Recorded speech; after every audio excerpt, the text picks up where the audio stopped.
नमस्कार, मैं हूं ब्रिज द्विवेदी। एमएसएमई डायरी में आप सभी का स्वागत है। आज हम लोग एमएसएमई में स्टील पर विस्तार से चर्चा करेंगे। इस पर बात करने के लिए हमारे साथ जुड़ रहे हैं real Ispat and power limited के एमडी रमेश अग्रवाल जी। सर, बहुत बहुत स्वागत है आपका द बोनस में।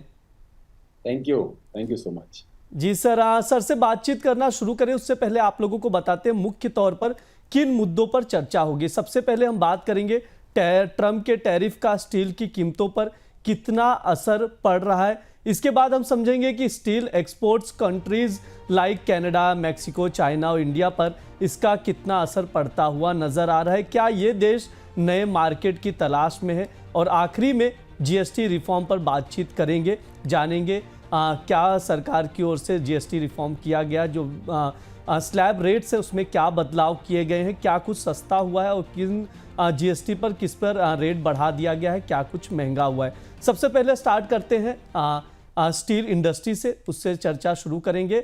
रमेश सर, मैं आपसे शुरुआत कर रहा हूं। जिस तरह से हम लोग देख रहे हैं ट्रंप की ओर से टैरिफ लगाया गया है 50% का, उसका इम्पैक्ट ओवरऑल अगर देखें तो मार्केट पर तो पड़ ही रहा है। स्पेशली हम लोग स्टील सेक्टर्स पर आपसे समझना चाहेंगे कि कितना इम्पैक्ट पड़ रहा है। क्या स्टील का ग्लोबल जो ट्रेड फ्लोस था वो भी बदल चुका है क्या सर? ओवरऑल इसको थोड़ा सा समझाइए, कितना इम्पैक्ट हम लोग देख रहे हैं sir. I don't think so कि इसमें जो ट्रम्प का टैरिफ है, यूएस के जो टैरिफ जो डेली हम सुनते हैं कि बहुत ज़्यादा वोलेटाइल है और लगातार इसमें लगाते जा रहे हैं 25% and additional 25%। But as far as concern of steel, I don't think so कि इंडिया का स्टील एक्सपोर्ट पे या इंडियन स्टील मार्केट पे उसका कोई भी असर है। बहुत माइन्यूट मान सकते हैं, बट टोटल देखा जाए तो 1.5 बिलियन डॉलर का टोटल एक्सपोर्ट होता है स्टील का यूएस में, जो कि कुछ भी नहीं है, इट्स ए पिनेट। तो इंडियन स्टील पे ट्रम्प टैरिफ का कोई भी असर नहीं है। यूएस में जो इंपोर्ट होता है स्टील वो मोस्टली होता है कनाडा से, मैक्सिको से, साउथ कोरिया से, ये चाइना से, ये 4 कंट्री से मेजर होता है। इसमें इंडियन स्टील का परसेंटेज शायद हार्डली 1% के आसपास ही है उनका। तो इंडियन स्टील मार्केट में उसका कोई भी असर नहीं है और हम देख भी रहे हैं कि उसमें उसके कारण कोई भी इंडियन स्टील में कोई इम्पैक्ट है, बड़ा इम्पैक्ट होता है। कोई भी चाइना का कोई मोमेंट होता है तो बड़ा मोमेंट है, बट यूएस टैरिफ का इंडियन स्टील मार्केट में कोई भी दूसरे प्रोडक्ट में जरूर बहुत बड़े इम्पैक्ट हैं, बट स्टील सेक्टर पे आई डोंट थिंक से कोई बड़ा इम्पैक्ट। जी बिल्कुल, यहाँ पर सर की ओर से जो कहा जा रहा है कि बहुत ज़्यादा इम्पैक्ट पड़ता हुआ स्टील सेक्टर पर नज़र नहीं आ रहा है, ये सर की यहाँ पर राय निकल कर आ रही है। सर, प्रोडक्शन कॉस्ट पर भी कोई भी असर नहीं पड़ा है टैरिफ का? बिल्कुल नहीं, क्योंकि जो स्टील का प्रोडक्शन है, जो रॉ मटेरियल यहाँ लगते हैं वो इंडिया और अफ्रीका, ऑस्ट्रेलिया, चाइना, इन सब कंट्रीज से ही रॉ मटेरियल आता है या इंडियन ओरिजिन से निकलता है। उसी से कोई भी ऐसा रॉ मटेरियल यूएस से यहाँ पे नहीं आता, तो ऐसा कोई भी प्रोडक्शन कॉस्ट में भी उसका कोई इम्पैक्ट नहीं। प्रोडक्शन कॉस्ट पर भी उसका कोई भी इम्पैक्ट पड़ता हुआ यहाँ पर नज़र नहीं आ रहा है। यानी टैरिफ का अगर देखें तो ओवरऑल ज़्यादा इम्पैक्ट नहीं पड़ रहा है। हमारे साथ बिग मिंट के सीईओ ध्रुव गोयल भी जुड़ चुके हैं। सर, आपका भी बहुत बहुत स्वागत है द बोनस में। नमस्ते प्रीति जी। सर, जिस तरह से हम लोग देख रहे थे टैरिफ इम्पैक्ट पर ही बात कर रहे थे रमेश सर से भी। रमेश सर ने कहा कि बहुत ज़्यादा इम्पैक्ट नहीं पड़ रहा है। मैं आपसे समझना चाहूँगा कि हम लोग स्टील में कौन से आर्टिकल्स एक्सपोर्ट करते हैं अमेरिका को, और US other countries including India क्या क्या इंपोर्ट करता है, और टैरिफ को कैसे आप देख रहे हैं, कितना इम्पैक्ट पड़ता हुआ नजर आ रहा है सर? ठीक है प्रीति, जैसे रमेश जी ने कहा ना कि इंडिया का बहुत ज्यादा एक्सपोजर नहीं है स्टील एक्सपोर्ट्स में यूएस को लेके। वो मात्र 2.5 से 3% ही एक्सपोर्ट करता है यूएस। उसमें ज्यादातर आपके पाइप्स एंड ट्यूब जाते हैं, जो कि वहाँ पे ऑयल और गैस में जो स्टील लगता है वो यहाँ से जाता है। तो उसका क्वांटिटी बहुत कम है, क्योंकि अगर आप देखेंगे यूएस ऑलरेडी एक प्रोटेक्टेड मार्केट है। वहाँ पे 2016 से ही सेक्शन 232 लगा हुआ है, जिसमें कि हर कंट्री से वहाँ पे 25% का टैक्स लगा हुआ था, एक्सेप्ट कुछ कंट्रीज से जो उनको जिनके फ्री ट्रेड एग्रीमेंट थे पहले, जैसे कनाडा, ब्राजील, मैक्सिको। तो जो यूएस टैरिफ का इम्पैक्ट है वो ये कंट्रीज पे आएगा, बजाय कि इंडिया पे। जी बिल्कुल, जो दूसरी कंट्रीज है उस पर इम्पैक्ट ज़्यादा पड़ता हुआ नज़र आएगा।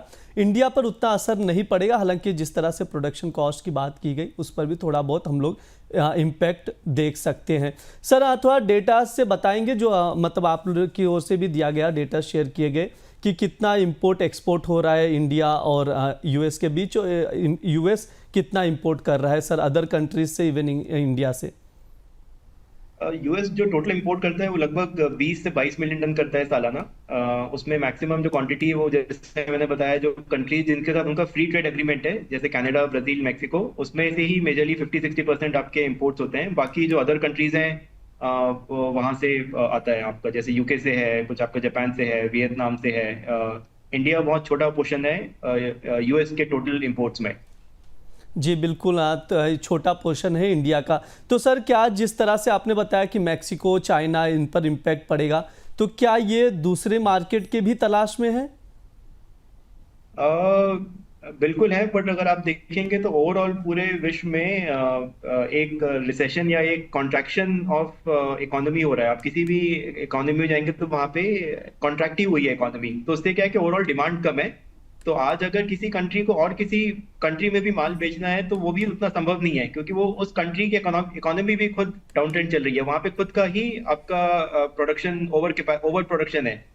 तो आप देखेंगे इसीलिए पूरे दुनिया भर में जो स्टील का प्रोडक्शन है वो 2 से 2.5% गिरा है पूरे विश्व भर में। पूरे विश्व भर में देखें 2 से 2.5% प्रोडक्शन गिरा है। रमेश सर, मैं आपके पास आना चाहूँगा। स्टील का सर घरेलू डिमांड कैसा है इंडिया में, कैसी मांग है इस वक्त? ओवरऑल आप पूरे मार्केट को समझते हैं, बारीकी से नज़र रखते हैं सर, कैसे देख रहे हैं इस डिमांड को? कैसा लग रहा है अभी घरेलू बाजार में डिमांड स्टील को लेकर?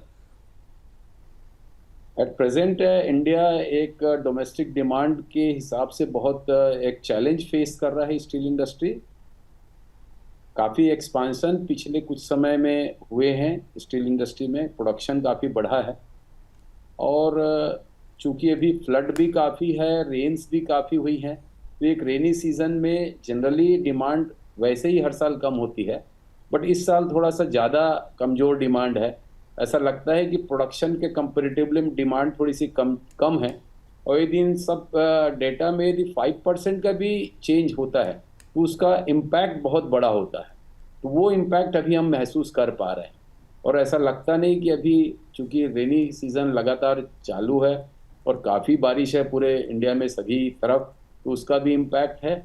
और अगले 1-2 महीने भी हमको ऐसा कोई बहुत ज़्यादा फ्यूचर ब्राइट नहीं दिखता है। दिवाली सीज़न के बाद ये डिमांड ज़रूर खुलता है हर साल, तो वो हम एक्सपेक्ट करते हैं कि उसके बाद एक अच्छा समय आना चाहिए और डिमांड खुलना चाहिए, और जितना प्रोडक्शन यहाँ पे इंक्रीज़ हुआ है वो फिर मटेरियलाइज होना चाहिए। जी बिल्कुल, यहाँ पर दिवाली के बाद प्रोडक्शन की जो उम्मीद है, वो प्रोडक्शन तो लगातार बढ़ रहा है लेकिन उसकी डिमांड बढ़ने की उम्मीद सर की ओर से जताई जा रही है। रमेश सर, एक चीज़ और मैं आपसे समझना चाहूँगा, जिस तरह से ट्रंप लगातार टैरिफ का ऐलान कर रहे हैं, उसका अलग अलग सेक्टर्स पे इम्पैक्ट भी हम लोग देख रहे हैं। क्या इसका जिस तरह से वो सोच रहे हैं कि अगर ऐसा कुछ करते हैं तो अमेरिका का विकास हो जाएगा, लेकिन दूसरे जो इकोनॉमिस्ट हैं वो कह रहे हैं कि अमेरिका मंदी की ओर जाता हुआ दिख रहा है। सर आप कैसे देख रहे हैं इस टैरिफ को ओवरऑल? ये देखें तो पूरी दुनिया इस बारे में बात कर रही है। हर एक बंदा या हर एक कंट्री या हर एक पॉलिटिशियन या हर एक आम आदमी सिर्फ यही बात कर रहे हैं कि ये जो ट्रम्प टैरिफ, जो डेली किसी कंट्री पे किसी भी चीज़ पे कुछ भी एक टैरिफ थोप देना जो बोलते हैं, वो चल रहा है। तो this is not actually good for countries. और जो एक फ्री ट्रेड एग्रीमेंट रहता है या एक फ्री ट्रेड एक दूसरे के कंट्रीज़ में होते हैं, उसमें अचानक से इतना परसेंटेज टैक्स लगा देना, या ये एक बहुत अनफॉर्चुनेट सिचुएशन है जो कि बहुत अच्छा नहीं है किसी भी कंट्री के लिए। और ज़रूर इंडिया में स्टील पे बहुत ज़्यादा इम्पैक्ट ज़रूर नहीं है, बट हम देखें तो ज्वेलरी है, टेक्सटाइल्स है, ऑयल है, बहुत सारे सेक्टर है जिसमें ह्यूज इम्पैक्ट है, जिसका फार्मा है, तो आईटी है, तो बहुत सारे सेक्टर्स ज़रूर ऐसे हैं जिसमें ह्यूज इम्पैक्ट है। तो इसका इम्पैक्ट है ज़रूर। इन सब के पीछे जब इतने टैक्स लगा रहे हैं चाइना पे, इंडिया पे, जापान पे या बाकी सब कंट्रीज़ पे भी, तो उसका वहाँ पे यूएस में भी जो डोमेस्टिक प्राइजेज़ हैं वो बहुत तेज़ी से बढ़ रहे हैं हर चीज़ों के। इस चीज का हम देख भी रहे हैं न्यूज में कि काफी विरोध भी हो रहा है, अपोजिशन भी हो रहा है, न्यूयॉर्क से लेके अलग अलग सिटीज में रैली निकल रही है और इसको हो रहा है। तो एक ये बड़ा ये कहना चाहिए कि बहुत ज्यादा शायद उसके बारे में फ्यूचर को बगैर सोचे या बगैर वो किए हुए ये ट्रम्प टैरिफ आ रहा है, तो इसका बहुत अच्छा कोई इम्पैक्ट यूएस पे भी आएगा या बाकी कंट्रीज पे भी आएगा ऐसा लगता नहीं। ये नेगेटिव इम्पैक्ट ज्यादा दिखता है। हाँ ध्रुव सर, मैं आपके पास आना चाहूँगा, मैं आपसे भी समझना चाहूँगा जिस तरह से ट्रम्प की ओर से बार बार टैरिफ का ऐलान किया जा रहा है, अभी भारत के खिलाफ जिस तरह से टैरिफ लगाया गया और लगातार हम लोग देख रहे हैं अमेरिका और इंडिया के बीच तनाव भी बढ़ता हुआ दिखाई दे रहा है। सर, ट्रम्प की ओर से दावा किया जा रहा है कि टैरिफ लगाकर अमेरिका का विकास कर देंगे, आप इस दावे को कैसे देखते हैं सर? देखिए ब्रिज जी, जो ट्रम्प का इस साल का जो चुनावी नारा था, मेक अमेरिका ग्रेट अगेन, तो उनका ऑब्जेक्टिव ये था कि हम कितनी नौकरियां यहाँ पे ला सकते हैं, अपनी इकोनॉमी को कैसे बढ़ा सकते हैं। तो उसी ऑब्जेक्टिव से सारे टैरिफ लगाए गए हैं। तो आपका जो सवाल है कि उसमें कितना विकास हो रहा है, तो हालांकि इमिडिएट तो उतना मैन्युफैक्चरिंग शिफ्ट नहीं हुई है, क्योंकि वो पूरा सेटअप करना, सप्लाई चेन बनाना, और वहाँ पे सारी चीजें महंगी हैं, बिजली महंगी है, लेबर महंगा है, तो ये इमिडिएट तो शिफ्ट नहीं होगा। बट आपको एक अगर मैं कॉन्टेक्स्ट दूं, अगर से US fourth largest steel producer था पिछले साल, और आपका वो लगभग 79 मिलियन टन उसने स्टील बनाया था, तो इस साल वो लगभग 82-83 मिलियन टन बनाएगा और थर्ड लार्जेस्ट स्टील मैन्युफैक्चरर बन जाएगा, जापान को पीछे छोड़ के। तो इसका मतलब ये है कि जो जापान का प्रोडक्शन है वो कम हो रहा है, बट यूएस का थोड़ा प्रोडक्शन बढ़ा है। बट अगले 2-3 साल में अगर ये टैरिफ ऐसे ही रहते हैं, तो हम जो देख रहे हैं कि बहुत सारे इन्वेस्टमेंट कमिटेड है यूएस में फ्रॉम डिफरेंट कंट्रीज, जैसे जापान से कमिटमेंट है आपका, यहाँ साउथ कोरिया से कमिटमेंट है, मिडल ईस्ट से कमिटमेंट है। तो अगले 2-3 साल में ऐसा लगता है कि प्रोडक्शन बढ़ना चाहिए यहाँ पर। जी बिल्कुल, अगले 2-3 साल में ऐसा लगता है कि यहाँ पर प्रोडक्शन बढ़ता हुआ दिखाई देगा। रमेश सर, मैं आपसे और एक चीज़ समझना चाहूँगा, ये तो हो गई टैरिफ के बाद, इसके अलावा स्टील के मैन्युफैक्चरिंग में कौन कौन सी परेशानियाँ देखनी पड़ती है अक्सर, और भविष्य के लिए क्या चुनौतियाँ हैं, भविष्य के लिए क्या तैयारियाँ, अभी क्या क्या चुनौतियाँ हैं, वो समझना चाहेंगे सर।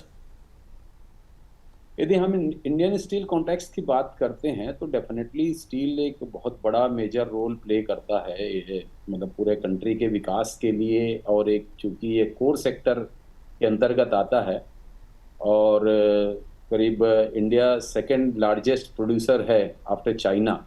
टोटल वर्ल्ड में 1900 मिलियन टन करीब का प्रोडक्शन होता है, और उसमें से अकेला चाइना का जो प्रोडक्शन है करीब 55%, 1000 मिलियन टन तो अकेला चाइना प्रोड्यूस करता है।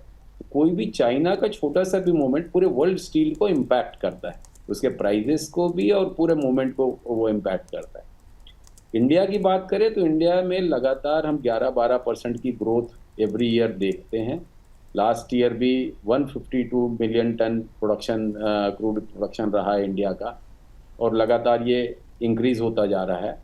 जो पर कैपिटा कंजप्शन था इंडिया का, जो 65 केजी पर कैपिटा कंजप्शन था, वो बढ़ के अभी 95 केजी के आसपास में आ गया है, जो कि अभी भी वर्ल्ड एवरेज जो 225 केजी करीब है उससे काफ़ी नीचे है। और गवर्नमेंट का एक फोकस है कि 2030 तक 300 million ton production capacity production, और पर कैपिटा प्रोडक्शन जो है, पर कैपिटा कंजप्शन जो है वो ओवर 150 केजी हो जाएगा। तो लगातार इंडियन स्टील के कॉन्टेक्स्ट में चूंकि बहुत 7-8% की ग्रोथ से इंडिया का अभी डेवलपमेंट चल रहा है, तो वो डेफिनेटली इसमें इंफ्रा पे भी काफ़ी काम हो रहा है, नई इंडस्ट्रीज भी आ रही हैं, हाउसिंग पे बहुत ज़्यादा काम हो रहा है कि प्राइम मिनिस्टर हाउसिंग जो है वो भी, और प्राइवेट हाउसिंग पे भी। तो ये तीनों सेक्टर में काम होने से स्टील की डिमांड तो डे बाय डे बढ़नी है और प्रोडक्शन भी बढ़ रहा है। तो इंडियन स्टील के लिए है, इंडियन स्टील मैन्युफैक्चरिंग की जहाँ तक बात किया, उसमें जो चैलेंजेस की बात है, बहुत सारे गवर्नमेंट लगातार रिफॉर्म करती जा रही, ईज ऑफ डूइंग बिजनेस को लेके काफ़ी गवर्नमेंट का फोकस भी है, बट अभी भी ऐसा लगता है कि इसमें और ज़्यादा काम करने की ज़रूरत है। इंफ्रा में और ज़्यादा, जैसे अभी के प्रेजेंट सिचुएशन है उसमें जो डिमांड आनी चाहिए वो नहीं आ पा रही, तो ये स्थिति नहीं आनी चाहिए। इंफ्रास्ट्रक्चर में फोकस गवर्नमेंट का बराबर रहना चाहिए, तो उसका 360 डिग्री इम्पैक्ट आएगा स्टील पे भी और बाकी सेक्टर्स पे भी। वैसे ही जो ईज ऑफ डूइंग बिजनेस पे भी गवर्नमेंट यदि और माइन्यूट वर्क करे, उसको और ज़्यादा इजी करे तो ज़्यादा इजी रहेगा। बट इंडियन स्टील का ओवरऑल स्टील इंडिया के डेवलपमेंट में काफ़ी बड़ा इम्पैक्ट। जी बिल्कुल, आज ये हो गई ओवरऑल इंडस्ट्री की बात। ध्रुव सर, मैं आपसे भी राय लेना चाहूँगा, आप स्टील इंडस्ट्री को कैसे देखते हैं, क्या क्या चैलेंजेस है और भविष्य में किन चीज़ों की तैयारी करने की ज़रूरत है? मैं एकदम सहमत हूँ रमेश जी से। हो सकता है कि अभी ये टेम्पररी थोड़े स्लो डाउन दिख रहे होंगे, बट ओवरऑल इंडिया सबसे ब्राइटेस्ट स्पॉट है। अगर दुनिया भर में देखेंगे तो सबसे ज़्यादा जो स्टील कैपेसिटी ऐड हो रही है वो इंडिया में ही हो रही है, क्योंकि यहाँ पे कंजम्पशन बहुत अच्छी खासी रफ्तार से बढ़ेगा। जैसे रमेश जी ने कहा कि हमारा जो टारगेट है कि हमें पर कैपिटा कंजम्पशन लगभग 160 किलो तक जाना है 2030 तक। तो इसमें तो कोई दो राय नहीं है कि स्टील का कंजम्पशन, कैपेसिटी, प्रोडक्शन सब बढ़ेगा भारत में। पर उसके साथ कुछ चैलेंजेस भी हैं। चैलेंजेस में है जैसे आपका से रॉ मटेरियल एक चैलेंज है। जैसे अभी आयरन ओर एक सबसे इम्पोर्टेंट रॉ मटेरियल है। तो अभी जो 2015 की एमएमडीआर के हिसाब से जो ऑक्शन हुए हैं उसमें इतने लोगों ने हाई प्रीमियम पे माइंस ले लिए हैं कि वो काफी महंगा हो गया है आयरन ओर किसी भी मैन्युफैक्चरर के लिए। तो उससे कॉस्ट ऑफ प्रोडक्शन बढ़ गई है। तो गवर्नमेंट के लिए कंसर्न है कि हम उसको कैसे उस कॉस्ट को कम ला सकते हैं। और दूसरा कंसर्न ये है कि अभी लोगों ने इतने हाई प्रीमियम पे ले लिए हैं माइंस कि वो चालू भी नहीं कर पा रहे उस माइंस को, क्योंकि उसमें कमर्शियल वाइबिलिटी नहीं है। तो गवर्नमेंट का ये भी कंसर्न है कि आज अगर हम 300 मिलियन टन की कैपेसिटी की बात कर रहे हैं या 250 मिलियन टन का प्रोडक्शन की बात कर रहे हैं और हमारे पास अगर रॉ मटेरियल नहीं हुआ तो या तो स्टील महंगा बनेगा या तो हमें स्टील इंपोर्ट करने की जरूरत पड़ेगी। जी तो बिल्कुल। हम्म। एक चैलेंज है जी। जी बिल्कुल, जिस तरह से सर बता रहे चैलेंजेस और अपॉर्चुनिटीज़ को ध्यान में रखकर भविष्य के लिए तैयारियों करने की। और जी ऐड ऑन करूंगा जो ध्रुव जी ने जैसे बताया उसको मैं ऐड ऑन और करना चाहूंगा कि जो आयरन ओर की चैलेंज की बात करें तो वेरी ट्रू कि 250 मिलियन टन का प्रोडक्शन के लिए जो आयरन ओर चाहिए वो आज की डेट पे है नहीं। अभी लास्ट वीक जो दिल्ली में पीयूष गोयल जी ने जो मीटिंग लिया थी स्टील मिनिस्ट्री के थ्रू, उसमें उन्होंने एक नारा दिया था कि आयरन ओर के रेट आधा, प्रोडक्शन डबल। तो ये चीज़ जब तक नहीं होगा तब तक हम बहुत ज़्यादा प्रोडक्शन की और एक चीप स्टील जब तक इंडिया में नहीं बनेगा। इंडिया इज़ ए कंट्री जहाँ सबसे सस्ता स्टील बन सकता है वर्ल्ड में। और यदि पॉसिबल है, यदि ये कर सकते हैं तो हम एक्सपोर्ट आराम से बहुत अच्छे से कर सकते हैं। जी सर बिल्कुल। एक्सपोर्टर हैं वो नेट एक्सपोर्टर बन सकते हैं। एक सेकेंड चैलेंज, बहुत बड़ा चैलेंज है लॉजिस्टिक का। जितना बड़ा यहाँ पे आयरन और कोल का यहाँ पे प्रोडक्शन बढ़ेगा, ऐसा लगता नहीं कि लॉजिस्टिक उतना तेजी से, उतना इंफ्रास्ट्रक्चर लॉजिस्टिक का उतना अच्छे से हो पाएगा। तो उस पर भी बहुत ज़्यादा वर्क करने की ज़रूरत है। जी बिल्कुल, जिस तरह के चैलेंजेस आ रहे स्टील इंडस्ट्री के लिए, जैसा रमेश सर ने बताया, ध्रुव सर ने बताया, उसको ध्यान में रखने की ज़रूरत है। बहुत बहुत शुक्रिया रमेश सर इतनी इंसाइट्स देने के लिए, आज की चर्चा में जुड़ने के लिए। ध्रुव सर आपका भी बहुत बहुत धन्यवाद आज की चर्चा में जुड़ने के लिए। Thank you so much. ये हमने स्टील इंडस्ट्री को समझा, उसकी अपॉर्चुनिटीज़ और चैलेंजेस पर बातचीत की। अब हम लोग जीएसटी की ओर बढ़ते हैं। जीएसटी में क्या अपडेट्स आ रहे हैं उस पर एक नज़र डालते हैं।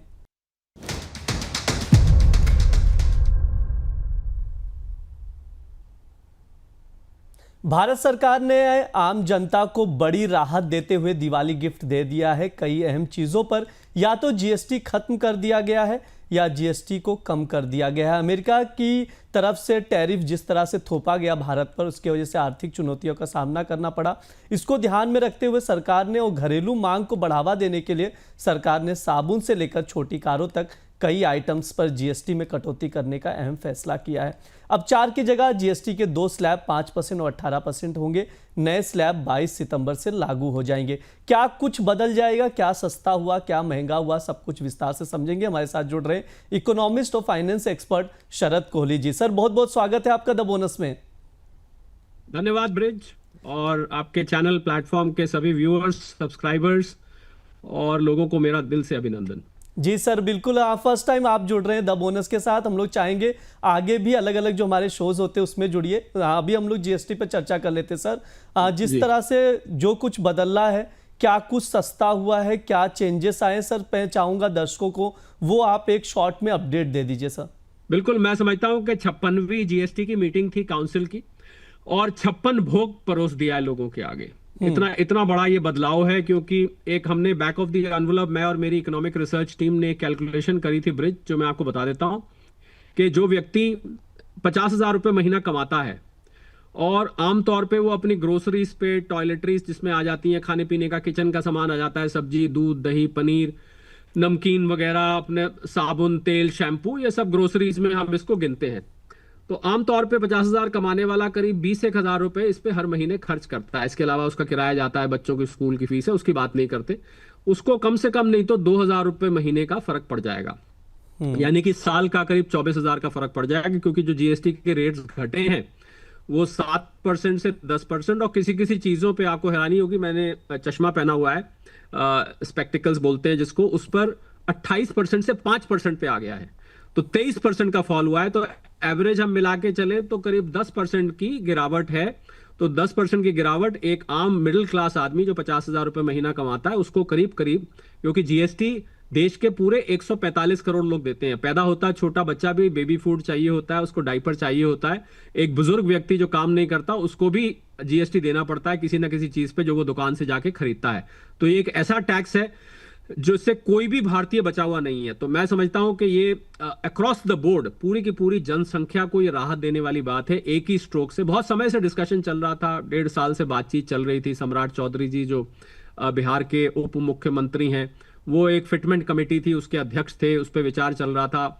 तो मुझे लग रहा है अंततः आके ये हो ही गया कि जो स्लैब्स थे अब वो स्लैब्स कम कर दिए गए हैं, 28% हट गया है, 12% हट गया है। और मैं बोनस के जो व्यूअर्स सब्सक्राइबर्स हैं उन लोगों के लिए मैं बता दूं कि जीएसटी के स्लैब्स थ्योरेटिकली एक 0% स्लैब भी होता है, और एक और स्लैब होता है जो लोगों को मालूम नहीं है। ये 0.25 से 3% के स्लैब होते हैं। इसमें ज्वेलरी और डायमंड के आइटम्स आते हैं, diamond, cut diamond, polish diamond और ज्वेलरी, गोल्ड ज्वेलरी पे 3% लगता है। हालांकि ये स्लैब्स खाली इन्हीं चीजों पर हैं, इसीलिए जो पॉपुलर स्लैब्स हैं वो 5, 12, 18 और 28 थे अब तक, अब वो केवल 2 रह गए। और एक तीसरा स्लैब 40% का क्रिएट कर दिया गया है, जिसमें कुछ सिन गुड्स और कुछ सुपर लग्जरी आइटम्स डाल दिए गए हैं। तो बहुत बड़ी राहत है, लोगों का जीने का स्तर बढ़ेगा, लोगों के पैसे बचेंगे, जो बचाना चाहता है बचाए, जो उस बचे पैसे को और कुछ खरीदना चाहता है उससे और कुछ खरीदे, वही सामान ज्यादा खरीदना चाहता है वही खरीदे, कोई इससे अच्छी क्वालिटी का इससे महंगा सामान खरीदना चाहता है वो खरीदे। तो मुझे लग रहा है कि जीडीपी देश की बढ़ेगी, क्योंकि फैक्ट्रीज और लगेंगी, डिमांड बढ़ेगी। भारत की जो अर्थव्यवस्था है 60% कंजम्पशन से बनती है। जब भी कोई कंजम्पशन बढ़ाने का कदम उठाया जाता है तो सीधा सीधा उसका जीडीपी पे प्रभाव पड़ता है। इसीलिए आपको पिछली क्वार्टर की, जो पिछले महीने की जीडीपी क्वार्टर की आई, वो 7.8% आई, क्योंकि कंजम्पशन में बढ़ोतरी देखी गई थी। हम और आप जब जाके दुकान पे सामान खरीदते हैं, हमारी जीडीपी इससे रफ्तार पकड़ती है, और ये तो सीधा सामान खरीदने वाला कदम है, बहुत बड़ा कदम है। दूसरा फायदा इसका उन लोगों को होगा जो कि 1.5 करोड़ जीएसटी के रजिस्टर्ड डीलर्स हैं, क्योंकि उन लोगों की कंप्लायंस आसान हो जाएगी, उनकी सेल बढ़ेगी, उनको जिनको रिफंड्स लेने होते हैं जीएसटी से उनको रिफंड जल्दी आएगा। आपने सुना होगा उसमें भी फेरबदल किया गया है। रजिस्ट्रेशन की प्रक्रिया को बहुत आसान कर दिया गया है, अब 3 दिन के अंदर आपको ऑटोमेटिक रजिस्ट्रेशन मिल जाएगा। अभी तक रजिस्ट्रेशन के लिए धक्के खाने पड़ते थे, 15-15 दिन, एक महीना लग जाता था, इंस्पेक्टर घर आता था, ऑफिस, घर, फैक्ट्री, वहां पर इंस्पेक्शन होती थी, पीछे पड़े रहते थे। अब ऑटोमेटिक रजिस्ट्रेशन कर दिया, और सरकार को तो फायदा होगा ही, क्योंकि सरकार शुरू में थोड़ी सी टैक्स कलेक्शन में गिरावट आ सकती है, पर अंततः सरकार को इससे फायदा होगा, क्योंकि इससे टैक्स कलेक्शन बढ़ेगी और जीडीपी की रफ्तार बढ़ेगी। और एक आर्थर लाफर की थ्योरी है, वो कहती है कि कर्व है, उसका मतलब होता है कि जब जब टैक्स गिराया जाता है तो टैक्स कलेक्शन अंततः बढ़ती है। राज्यों को भी फायदा होगा, 70% जीएसटी का हिस्सा तो राज्यों को जाता है, तो राज्य भी ये शिकायत नहीं कह सकते कि हमारे पास तो टैक्स आता नहीं, केंद्र सिर्फ उसका 30% रखता है। तो कुल मिला के ये तीनों तबकों को, यानी कि कंज्यूमर, रजिस्टर्ड डीलर्स और सरकार, 3 लेवल्स मैंने इसको बांटा है, तीनों लेवल्स पे फायदा होने वाला है। सर, मुझे जो सबसे ज़्यादा इंटरेस्टिंग लगा वो हेल्थ इंश्योरेंस पर जिस तरह से 0% जीएसटी कर दिया गया, वो काफ़ी इंपॉर्टेंट था, क्योंकि बार बार इसकी मांग भी उठती रही। लेकिन सर, इसमें एक चीज़ मैं समझना चाहूँगा, जिस तरह से इंश्योरेंस सेक्टर में जीएसटी से राहत मिली है, क्या लगता है कि आपको इनपुट टैक्स क्रेडिट के चलते कंपनियां ग्राहकों तक पास ऑन करेंगी क्या? अगर वो नहीं पास ऑन करती हैं और तो बहुत बड़ी गलती करेंगी, क्योंकि इंश्योरेंस बेचना भारत में पहले ही बहुत कठिन प्रक्रिया है। किसी को उसके मरने की बात बताना आसान काम नहीं होता है। हालांकि आप हेल्थ इंश्योरेंस की बात कर रहे हैं, क्योंकि एक फ्यूचरिस्टिक खर्चा होता है, कि अगर कल भगवान ना करे कोई बीमार पड़ जाए, भगवान ना करे कोई स्वर्ग सिधार जाए, तो ये तब ये पैसा वसूल होता है। तो लोग वर्तमान में रहते हैं, भविष्य का ज्यादा सोचते नहीं है हिंदुस्तान में। तो दिक्कत ये होती है कि वो लोग बहुत मुश्किल से इंश्योरेंस पॉलिसी खरीदते हैं। तो अगर अब इंश्योरेंस कंपनियां इस जीएसटी हटने पर जो प्रीमियम कम आएगा उसको बढ़ा के अपना इनपुट टैक्स क्रेडिट अगर कवर करना चाहेंगी, तो मुझे लगता है कि बहुत बड़ी गलती करेंगी, क्योंकि उनको और कठिन हो जाएगा। उनको लोगों को फायदा पहुंचाना चाहिए। इनपुट टैक्स क्रेडिट मैंने माना है उनका होता है, वो उस पर क्रेडिट नहीं क्लेम कर पाएंगे, पर ये जो उनकी क्षति है इसकी पूर्ति होगी ज्यादा बिजनेस मिलने से, क्योंकि जब बिजनेस उनको और मिलेगा तो वो इसको अपनी क्षति को पूर्ति कर देंगे। मुझे लगता है उनको ग्राहकों को पूरा बेनिफिट देना चाहिए और इसको इनपुट टैक्स क्रेडिट का एडजस्टमेंट लोगों के प्रीमियम में नहीं करना चाहिए। जी बिल्कुल। हाँ सर, मेडिसिन पर भी बातचीत करेंगे। क्या आपको लगता है कि मेडिसिन को भी टैक्स फ्री कर देना चाहिए था, क्यों नहीं किया? कोई रीजन है क्या सर? देखिए धीरे धीरे उस तरफ कदम बढ़ रहा है, आहिस्ता आहिस्ता हम उधर की तरफ बढ़ रहे हैं, और 7-8 साल बाद ये बदलाव किया गया है। तो अब ये बदलाव जब पूरा आ जाएगा सामने, मुझे लगता है जो नेक्स्ट लेवल बदलाव होगा वो इस पे आगे होगा। देखिए टैक्स की प्रक्रिया जो है उसको दशकों लग जाते हैं इवॉल्व होने में। इनकम टैक्स एक्ट उदाहरण ले लीजिए, आप 1961 का है, आज 64 साल का हो जाएगा, अब जाके कहीं दूसरा इनकम टैक्स लाया जा रहा है, और उसमें कितने बदलाव होते हैं। आज हम और आप जब बात कर रहे हैं, कोई ना कोई बदलाव पीछे चल रहा होगा। तो मुझे लगता है टैक्स का जो प्रोसेस है वो एक इवोल्यूशनरी प्रोसेस है, हम इंग्लिश में बोलते हैं। तो वो धीरे धीरे इवॉल्व होता है। अगला जो कदम होगा इसमें और रैशनलाइजेशन की जाएगी। देखिए परफेक्शन तो कहीं नहीं होता है, आप पूर्णता तो कभी नहीं मिलती है, कुछ ना कुछ कमी रह जाती है। उदाहरण के तौर पर मैं आपको बताऊं कि जो सर्विस सेक्टर है उसको बहुत बड़ी उम्मीद थी कि उनके ऊपर 18% लगता है अभी, जो कि बहुत पिंच करता है, ग्राहकों को पिंच करता है, खासकर जो छोटे छोटे सर्विस प्रोवाइडर्स हैं। तो उन्होंने मांग की थी कि भाई घटाया जाए, उस पर अभी नहीं देखा गया। मुझे लग रहा है आगे जाके सर्विस सेक्टर हो गया या जो दवाइयां हो गई, इन पे शायद हटा लिया जाए, पर एक अच्छा कदम है। जितना किया गया है फिलहाल हमें उसी से तसल्ली करनी पड़ेगी और आने वाली जीएसटी काउंसिल मीटिंग्स का इंतजार करना पड़ेगा। जी बिल्कुल। हाँ सर, एक और आखिरी सवाल रहेगा। जीएसटी की दरें कम करने से सरकार को नुकसान भी होगा, नो डाउट। तो सर सरकार इसको कैसे देखेगी? क्योंकि एसबीआई की रिसर्च जो आई है, सालाना 85,000 करोड़ रुपए का राजस्व नुकसान हो सकता है। सर कैसे देख रहे हैं आप इसे? मैं एसबीआई की रिपोर्ट से पूरी तरह, क्योंकि मैं खुद एक अर्थशास्त्री हूं, मेरी भी टीम है एसबीआई की अपनी इकोनॉमिक, तो ऐसा कहा जाता है, एक हल्के फुल्के माहौल में बोलता हूं कि 6 इकोनॉमिस्ट बैठते हैं तो 7 ओपिनियन निकल के आती हैं एक पुराने इकोनॉमिस्ट ने। तो इकोनॉमिस्ट टू इकोनॉमिस्ट ये सलाह मेरे, और कल आपने अगर प्रेस कॉन्फ्रेंस सुनी हो उसमें उन्होंने 48,000 करोड़ का जिक्र किया कि इतना हमें लग रहा है। तो इसको लॉस नहीं होता है, ये लोगों जनता को जो पैसा दिया जा रहा है वो सरकार का लॉस नहीं है, जनता भी सरकार की है और सरकार जनता की है, तो इसलिए लॉस नहीं है। पर मुझे लगता है जो मैंने आर्थर लाफर कर्व का बताया आपको कि जब टैक्स घटाए जाते हैं तो एक स्पीड ब्रेकर की तरह टेम्परेरी बंप लगता है, उसके बाद वो पूरी तरह से कवर हो जाता है, क्योंकि लोग जो ज्यादा सामान खरीदेंगे, कंजम्पशन जो बढ़ेगी, उस बढ़ी हुई कंजम्पशन उसको कवर कर लेती है। तो मेरी ऐसी उम्मीद है कि 1 से 2 तिहाई में, यानी कि 1 से 2 क्वार्टर्स में, अभी अक्टूबर दिसंबर क्वार्टर में आपको इस बदलाव का असर दिखाई देना शुरू होगा। तो जो जनवरी टू मार्च क्वार्टर होगा उसमें ये जो कमी है इसकी पूर्ति हो जाएगी। मुझे नहीं लगता राज्यों को कुछ चिंता करने की बात है। इसलिए चिंता करने की बात नहीं है क्योंकि सभी राज्यों की सहमति से यह हुआ है। वित्त मंत्री महोदया ने इस बात को बोला कि सारे के सारे राज्य मौजूद थे उस मीटिंग में और सबने एक मत होकर इसको स्वीकार किया है। थोड़ी बहुत अगर रेवेन्यू में कमी होगी उसकी पूर्ति हो जाएगी। मुझे 35 साल हो गए फिस्कल और इकोनॉमिक लाइन में, मुझे मालूम है कि ये कवर हो जाएगा क्योंकि लोग उस सामान को ज्यादा खरीदेंगे।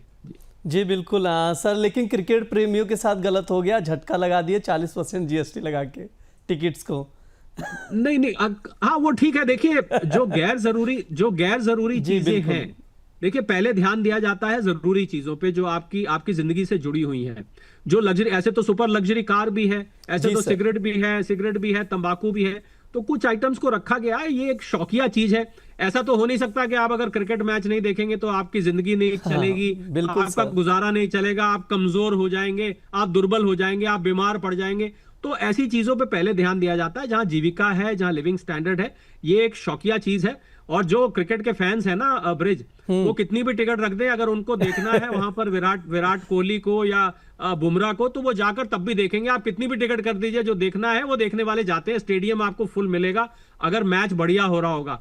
तो मैं बिल्कुल भी कोई सहानुभूति नहीं रखता। मैं खुद एक क्रिकेट फैन हूं, पर मैं कोई सहानुभूति नहीं रखता इससे। जी सर, बिल्कुल मैं भी नहीं रखता हूं सर, जस्ट जिक्र कर दिया, बोला दर्शक है, बातचीत हो जाए इस पर भी। बहुत बहुत शुक्रिया सर आज की चर्चा में जुड़ने के लिए, इतनी इंसाइट्स आपने दिया उसके लिए बहुत बहुत धन्यवाद। हम लोग चाहेंगे जो हमारे बोनस के अलग अलग शोज होते हैं टेक्स पर, उस पर भी आप लोग जुड़िए, बातचीत करिए, दर्शकों को काफी ज्यादा सर बेनिफिट्स मिलेंगे इससे। जी, मुझे प्रसन्नता होगी। आप जब भी जरूरत होगी मेरे से आपकी टीम संपर्क कर सकती है। बहुत अच्छा लगा आपके साथ। जी सर, बहुत बहुत धन्यवाद सर।